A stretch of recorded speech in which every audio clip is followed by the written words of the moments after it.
LAX, this is AM 117 Heavy requesting emergency approach.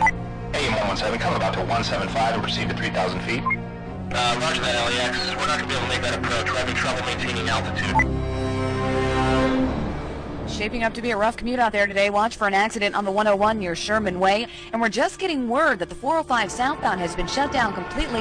Looks like some sort of police activity's got it cleared for a 2-mile stretch from the 118 all the way up to Victory. As soon as we get more information, we'll let you know. But in the meantime, we'll get you through with another 40 minutes of your favorite hits on KPTV.